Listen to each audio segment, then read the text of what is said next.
First part रे तो मु चेक इन करके रूम टूर भी आपको दे देथिली ए होटल रो। नेक्स्ट एमे चलंतु जिबा एबे रेस्टोरेंट को। आ बुसान एक्चुअली बहुत ही सुंदर। ए रेस्टोरेंट रे भी व्यू एते मस्त सांग माने आ कोन कहबी।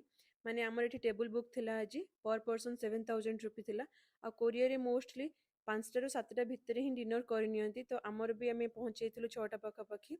ତ ଏଠି ଆସିକି ପହଞ୍ଚିଲା ପରେ ମୁଁ ମୋର ସ୍ପାନିଶ କୋର୍ସ ଚୁଜ୍ କରିଥିଲି ଆଉ ଜିଓନ୍ ଚୁଜ୍ କରିଥିଲେ ଫ୍ରେଣ୍ଡସ୍। ତ ଏଠି ଗୋଟେ ପରେ ଗୋଟେ ବାସ୍ ଆସି ଯାଉଥିଲା ଆମର ମାନେ ଅର୍ଡ଼ର ଆସି ଯାଉଥିଲା।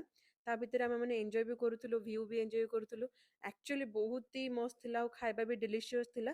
ହଁ ମୋତେ କିଛିଟା ଟେଷ୍ଟ ଲାଗିଲାନି ବଟ୍ ଓଭରାଲି କହିବାକୁ ଗଲେ ଖାଇବା ବହୁତ ହି ଭଲ ଥିଲା। ଲାଷ୍ଟଲି ସେମାନେ ଏମିତିକା ଡିଜର୍ଟ ସହିତ କିଛି କମ୍ପ୍ଲିମେଣ୍ଟାରୀ ଦେଇଥିଲେ ଟି ଆଉ ସେଟା ଚୁଜ୍ କରିବା ପାଇଁ କି ଆମକୁ କହିଥିଲେ। ତ ମୁଁ ଏଠି ପେପରମିଣ୍ଟ ଚୁଜ୍ କରିଥିଲି ଜିଓନଙ୍କର କ'ଣ ଥିଲା ମୁଁ ଭୁଲି ଯାଇଛି। ତ ମୋତେ ଆକ୍ଚୁଆଲି ଭଲ ଲାଗିଲାନି ଟି କାହିଁକିନା ବହୁତ ହି ଷ୍ଟ୍ରଙ୍ଗ ଫ୍ଲେଭର ଥିଲା। ବଟ୍ ଜିଓନକୁ ଯେହେତୁ ପସନ୍ଦ ସିଏ ତାଙ୍କର ଆରାମସେ ପିଇ ନେଲେ। ଏଠି ଖାଇ ପିଇ ସାରିଲା ପରେ ଆମ ହୋଟେଲ ବାହାରେ ଥିବା ନାଇଟ୍ ମାର୍କେଟକୁ ଆମେ ଟିକେ ଆସି ଯାଇଥିଲୁ କାହିଁକିନା ନାଇଟ୍ ଖାସ କରିକି ବହୁତ ହି ସୁନ୍ଦର ଭୁସାନର ମାନେ ଭିଉ ଗୁଡ଼ାକ।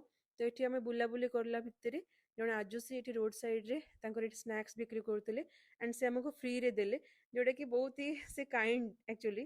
ତ ଆମେ ଏଠି ବାସ୍ ଫ୍ରିରେ ଏନ୍ଜୟ କରିକି ସ୍ନାକ୍ସ ତାପରେ ପଳେଇଥିଲୁ ହୋଟେଲକୁ ରିଟର୍ନ କଲା ବାଟରେ ଏଠି ଆମେ ବାସ୍ ଗୋଟେ ବ୍ରେସଲେଟ୍ ଆଗ ବନେଇଥିଲୁ ମାନେ ମୋ ପାଇଁ ଜିଓନଙ୍କ ପାଇଁ ଆଉ ଆମ ମ୍ୟାଙ୍ଗୋ ପାଇଁ। ତ ଏଠି ବ୍ରେସଲେଟ୍ ବନେଇଲା ଭିତରେ ସେ ଯୋଉ ଆଜୁମା ଯିଏ ଥିଲେ ଆଣ୍ଟି ଯିଏ ଥିଲେ ସେ ଫ୍ରିରେ ବି ମ୍ୟାଙ୍ଗୋ ପାଇଁ ଗୋଟେ ଦେଇଥିଲେ ଏମିତିକା ବ୍ରେସଲେଟ୍ଟା ମାନେ ରିଙ୍ଗଟେ ଦେଇଥିଲେ। ତ ଯୋଉଟାକି ବହୁତ ହି ଭଲ ଲାଗିଲା ସାଙ୍ଗମାନେ। ବୁଲାବୁଲି ସରିଲା ପରେ ହୋଟେଲକୁ ରିଟର୍ନ। ତ ସାଙ୍ଗମାନେ ଦେଖା ହବ ନେକ୍ସଟ ପାର୍ଟରେ।